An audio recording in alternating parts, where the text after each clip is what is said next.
آج ہم انتہائی دکھ کے ساتھ آپ کے ساتھ یہاں پر یہ بات شیئر کرنے جا رہے ہیں۔ Be the Light Television نے ہمیشہ اس آواز کو اٹھایا ہے کہ جو گجر نالہ اور یہ سارا جو اس کے سلسلے میں جتنے بھی گھر بلڈنگز ڈیمالش ہوئی ہیں، آخر اس میں ان لوگوں کا کیا قصور تھا؟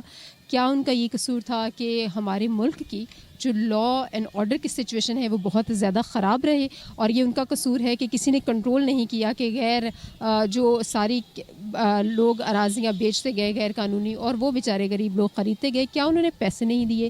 کیا انہوں نے محنت کی کمائی نہیں کی؟ بارش ہو رہی ہے اور آپ دیکھ رہے ہیں کہ ہم کس قدر پریشانی میں ہیں، اور آپ سوچیں کہ جب ہمیں اپنی چیزوں کی فکر ہوتی ہے تو وہ غریب لوگ جو آج سڑکوں پر بیٹھے ہیں، ملبے کے ڈھیروں پر بیٹھے ہیں، کیا ان کی پرائیویسی ہوگی؟ وہ ان کی خواتین کہاں جاتی ہوں گی؟ کیسے ان کے ضروریات زندگی پوری ہوتی ہوں گی؟ آپ امیجن کر سکتے ہیں۔ برائے مہربانی RTI لکھیے، برائے مہربانی اپنی آواز اٹھائیے، پریس کانفرنسز کیجیے، اپنی آواز اٹھائیے اور Be the Light Television کے ساتھ ان متاثرین کا حصہ بنیے، جس طرح سے ہم دیکھتے ہیں کہ کاریتاس نے، اربن ریسورس سینٹر نے بھی یہاں پر اپنا کردار ادا کیا ہے۔ آپ کو بھی اپنا کردار ادا کرنے کی ضرورت ہے تاکہ اس پاکستان کو، اس کے لوگوں کو بچایا جا سکے۔ اگر پاکستان کے لوگ ہیں تو پاکستان ہے۔ پاکستان زندہ باد۔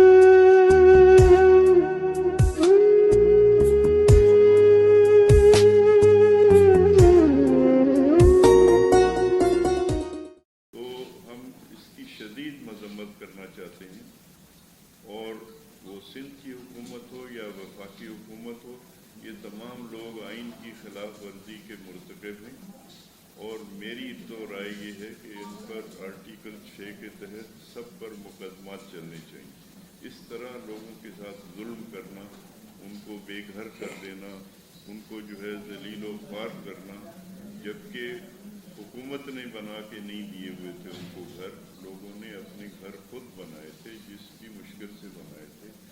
تو آئین میں یہ لکھا ہوا ہے، آرٹیکل 38 ہے، آپ لوگ سب پڑھیں، اور ہمیں اپنے آئینی حق مانگنے کی ضرورت ہے اور اس کے لیے کھڑے ہونے کی ضرورت ہے، کوئی درخواستیں کرنے کی ضرورت نہیں ہے۔ یہ ملک ہمارا ہے، یہ کسی کے باپ کی جاگیر نہیں ہے، چاہے وہ وزیر اعلیٰ ہو یا وزیر اعظم ہو یا صدر مملکت ہو۔ آئین میں آرٹیکل 29 ہے، جس میں صدر مملکت کو ہر سال ایک رپورٹ پیش کرنی چاہیے پارلیمنٹ کے جوائنٹ سیشن کے سامنے کہ جو پرنسپلز آف پالیسی کے تحت ہونے چاہیے لوگوں کے حقوق، وہ کیوں نہیں ہیں، اس کی وجہ بتائی جائے کہ کیوں نہیں مل رہے ہیں۔ سب سے پہلے تو ان لوگوں کو بتایا جائے کہ ان کے گھر جو گرائے گئے ہیں اور اتنا سال اب گزر گئے ہیں، جس برے حال میں لوگ ہیں، یہ شرم کی بات ہے۔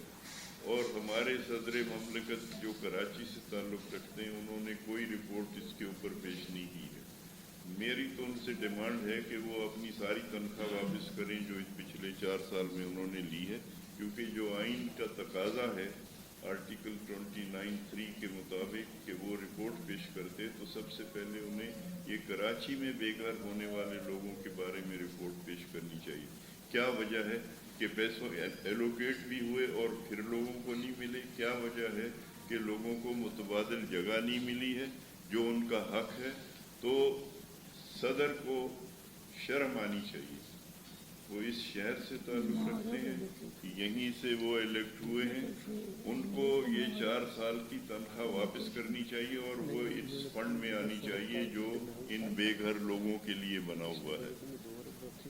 گورنر کو ایک رپورٹ اسمبلی میں پیش کرنی چاہیے، صوبائی اسمبلی میں، کہ کیوں عمل درآمد نہیں ہو رہا ہے۔ یہاں پر جو گورنر بیٹھے ہوئے تھے ان کو شرم آنی چاہیے، انہوں نے کبھی کوئی رپورٹ پیش نہیں کی۔ تو میری گزارش یہ ہے کہ ہمیں یہ ڈیمانڈ اپنی جگہ کرنے ہیں، لیکن ہمیں اپنے آپ کو اس ملک کا برابر کا شہری سمجھنا شروع کر دینا چاہیے، اور ہمارے جو حقوق آئین میں لکھے ہوئے ہیں یہ آئین ہے پاکستان کا، اس میں لکھے ہوئے ہیں کہ یہ حقوق ہیں لوگوں کے. اس میں آرٹیکل 3 ہے کہ جو استحصال کی ہر صورت کا خاتمہ کرنا اس ریاست کی ذمہ داری. اس سے بڑا استحصال کیا ہے کہ لوگوں کے گھروں سے توڑ پھوڑ کر کے ان کو نکال دیا جائے دھکے مار کے، اور وہ اس کے جو ہے ملبے کے اوپر بیٹھے ہوئے عورتیں ہیں، بچے ہیں. اس سے بڑا استحصال کیا ہوگا؟ تو یہ تو ریاست نے خود کیا ہے، بجائے اس کے کہ وہ ریاست آرٹیکل 3 کے مطابق استحصال کی ہر صورت کو ختم کرتی. اس نے خود اپنے ہاتھ سے استحصال شروع کیا ہوا ہے، اور یہ لوگوں کے ساتھ جو ظلم اور زیادتی ہو رہی ہے یہ آئین کی کھلی خلاف ورزی ہے. تو ہمیں پبلک میں جانے کی ضرورت ہے، سیاسی جماعتوں سے شکایتیں کرنے کی کوئی ضرورت نہیں ہے. یہ ہر شہری کو پتہ ہونا چاہیے کہ ہمارے حقوق کیا ہیں، اور یہ حق ہمارا جو ہے زندہ رہنے کا، اس میں ایک گھر ہونا، اس کے بغیر زندہ رہنا انسانوں کا باعزت طریقے سے وہ ممکن نہیں ہے. تو ان کو آپ گھروں سے اٹھا کے باہر پھینک دیں اور سال ہا سال گزر جائیں اور آپ کو شرم نہ آئے کہ وہ بیٹھ کے کوئی بات تو کرے. ابھی سب کے نام یہاں لے رہے تھے، زاہد فاروق، بلاول بھٹو یا جو چیف منسٹر، ان سب کو شرم آنی چاہیے. لعنت ہو ان کے اوپر کہ کیا کر رہے ہیں یہ لوگ، کس طرح لوگوں کے حقوق کی خلاف ورزی ہو رہی ہے. اور دیکھ سکتے ہیں آپ کہ کیا ظلم ہے لوگوں کے ساتھ. آپ جا کے دیکھیں، جب ابھی بتایا بھی زاہد نے کہ کس طرح لوگ جو ہے اپنے گھروں کے ملبے کے اوپر بیٹھے ہوئے ہیں. پردے کا کوئی انتظام نہیں ہے. وہ خواتین بیچاری کیا کریں گی جن کو کہیں جانا ہے باہر. اور یہ ہمارے سامنے ہو رہا ہے اس شہر میں، تو باقی ملک میں کیا ہو رہا ہوگا اس کا آپ اندازہ کر سکتے ہیں. تو ان بے شرموں سے ہم مطالبہ کرتے ہیں کہ یا تو وہ اختیار چھوڑیں اپنا، یا آئین کے مطابق کام کریں، ورنہ ہمیں سپریم کورٹ میں کیس کرنا چاہیے ان کے خلاف، سب کے آئین کی خلاف ورزی کا.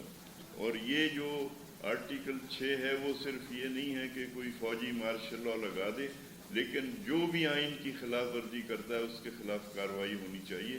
اور سندھ کی گورنمنٹ، وفاقی گورنمنٹ، ان سب کے خلاف ہم لوگوں کو کیس کرنا چاہیے. اور ہمیں اپنے حق کو سمجھنے کی ضرورت ہے. ہم سے ہاتھ پھیلانے کی، ہم کوئی بھیک کیوں مانگے؟ یہ ہمارا حق ہے، آئین میں دیا ہوا ہے کہ ہر شخص کا جو ہے گھر کا ایک حق ہے جو ریاست کو دینا چاہیے اگر وہ خود نہیں کر سکتے. لیکن جن لوگوں نے خود بنائے اپنی محنت سے، ان کے ساتھ آپ لوگوں نے یہ ذلت کی، اور ابھی تک اس کا کوئی حساب کتاب کہیں ہے ہی نہیں. تو میری گزارش یہ ہوگی کہ ہم اس کا فیصلہ کریں کہ ہم سپریم کورٹ میں کیس کریں. ہمارے دوست وکیل ہیں، ہم ان سے درخواست کریں گے.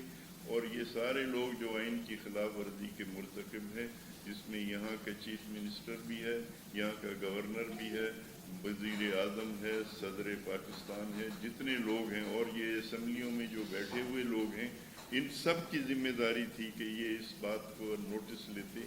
ایک قرارداد سندھ اسمبلی میں نہیں آئی ہے کہ یہ لوگوں کے ساتھ کیا ہوا ہے جو بے گھر ہوئے ہیں.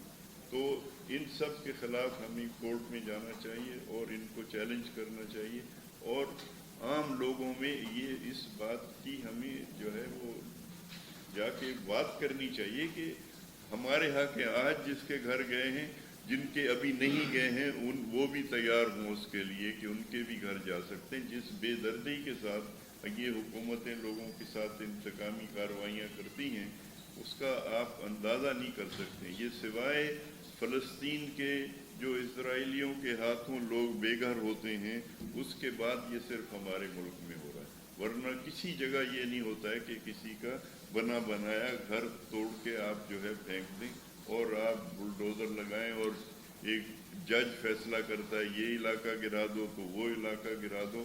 یہ صرف فلسطین میں ہو رہا ہے، فلسطینیوں کے ساتھ. اور آپ یہاں جتنے لوگ بیٹھے ہوئے ہیں، آپ کو بھی یہ سارے لوگ جو ہے اسرائیلی ایجنٹ ہیں، اور یہ آپ کو فلسطینی سمجھ کے آپ کے ساتھ یہ سلوک کر رہے ہیں. ہمیں اس کو چیلنج کرنا ہے. ہم پاکستان کے شہری ہیں، یہ ہمارا ملک ہے، اور ہمارے جو حقوق ہیں ان کو کسی کو ہم پامال نہ کرنے دیں. میری گزارش ہوگی کہ اس پر سنجیدگی سے سوچیں اور ہم مل کے اس کی کوشش کریں، اور ہم